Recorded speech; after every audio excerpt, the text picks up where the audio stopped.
आपने देखा बिल्कुल मक्खन मलाई जैसी ये शनवारी कढ़ाई हमारी बनकर तैयार है। कोई कह सकता है कि हमने ये मटन में बनाया या बीफ में। अस्सलाम वालेकुम। आज हम बहुत ही फेमस पेशावर की मशहूर बीफ शनवारी कढ़ाई बनाऊंगी।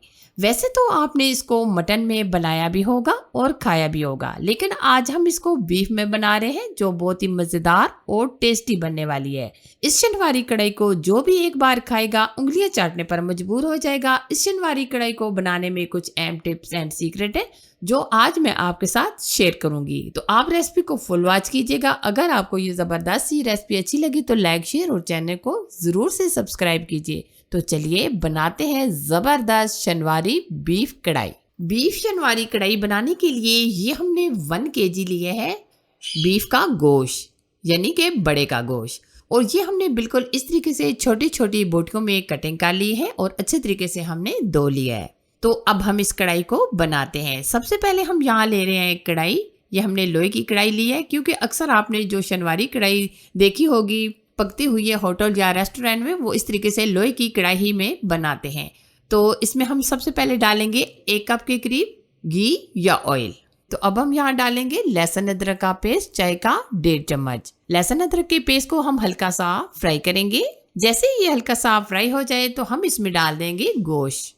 अब हम इसकी हल्की सी भुनाई करेंगे। जब तक ये एकदम वाइट नहीं हो जाता तब तक हम इसको पकाएंगे, यानी कि हम 3 से 4 मिनट इसको पका लेंगे। ये बीफ कढ़ाई बहुत ही मज़ेदार और बहुत ही टेस्टी बनती है। अक्सर आपने इसको मटन में बनाया होगा, लेकिन आज हम इसको बीफ में बना रहे हैं। इससे पहले भी मैंने बहुत सारी बीफ की ये रेसिपीज शेयर की हुई है, आप मेरे चैनल पर विजिट कर सकते हैं। साथ साथ हम मिक्स करते रहेंगे जब तक ये मुकम्मल एकदम वाइट नहीं हो जाता, मुकम्मल ये रोस्ट नहीं हो जाता। तकरीबन हम इसको 3 से 4 मिनट पका लेंगे। 3 से 4 मिनट पकाने के बाद अब हम यहाँ ले रहे हैं टमाटर। ये तकरीबन हमने लिए हैं आधा किलो, और ये हम 2 पीसेस में इस तरीके से कट करके डाल देंगे ताकि ये हल्के से नरम हो जाए, और ऊपर से हम कवर कर देंगे। ये देखिए माशाल्लाह काफ़ी हद तक नरम हो चुके हैं और छिलका बहुत आसानी से उतर रहा है। तो हम ये छिलके सारे रिमूव कर लेंगे। आप ये मटन में भी बना सकते हैं, चिकन में भी बना सकते हैं और बीफ में भी बना सकते हैं। बहुत ही मज़ेदार और बहुत ही टेस्टी और बहुत ही आसान और कम मसालों के साथ ये रेसिपी बनती है। ना ही कोई महंगे डिब्बे के मसाले इसमें डाले जाते हैं, बस 1-2 मसाले ही होते हैं जो इसमें डाले जाते हैं। ये देखिए टमाटरों का छिलका हमने रिमूव कर लिया है। अब हम हल्का हल्का टमाटर को इस तरीके से मैश करेंगे। बीफ कढ़ाई की बहुत सारी रेसिपीज़ मेरे चैनल पर मौजूद हैं। मटन में, बीफ में, चिकन में आप मेरे चैनल का विज़िट ज़रूर कीजिएगा। वैसे भी बकरा ईद आ रही है, तो बकरा ईद के लिए भी बहुत ही ख़ास और बहुत ही ज़बरदस्त रेसिपीज़ मैंने आपके साथ शेयर की हुई हैं। ये देखिए माशाल्लाह टमाटर काफ़ी हद तक सॉफ्ट हो चुके हैं। साथ साथ हम इसको पकाते रहेंगे और साथ साथ हम इस तरीके से टमाटर को मैश भी करते रहेंगे। तो अब हम यहाँ डालेंगे नमक चाय का 1 चम्मच भर के। इसी के साथ हम डालेंगे धनिया पाउडर, ये भी हम चाय का 1 चम्मच भर के डालेंगे। और यहाँ मैं आपको बताना चाहूँगी कि अभी हम इसमें मिर्च वगैरह नहीं ऐड करेंगे। अगर आप यहाँ थोड़ा सा कलर देना चाहें तो आप हल्दी पाउडर चाय का आधा चम्मच ऐड कर सकते हैं। अगर हल्दी पाउडर ना भी डालें तो कोई मसला नहीं है, लेकिन हम थोड़ा सा ज़बरदस्त अमेजिंग कलर देने के लिए हल्दी पाउडर ऐड कर रहे हैं। वैसे जो शनवारी कढ़ाई होती है इसमें सिर्फ नमक और काली मिर्ची डाली जाती है, लेकिन हम इसको ज़बरदस्त टेस्ट देने के लिए धनिया पाउडर और इसमें हमने हल्दी पाउडर ऐड कर दिया है। तो माशाल्लाह हमने काफ़ी हद तक बुनाई कर ली है। तो अब हम गोश्त को गलाने के लिए 2 से 2.5 गिलास पानी ऐड करेंगे। और यहाँ मैं आपको बताना चाहूँगी कि आपने फ्लेम बिल्कुल स्लो कर देनी है। स्लो फ्लेम पर ये बहुत अच्छे तरीके से गल जाएगा।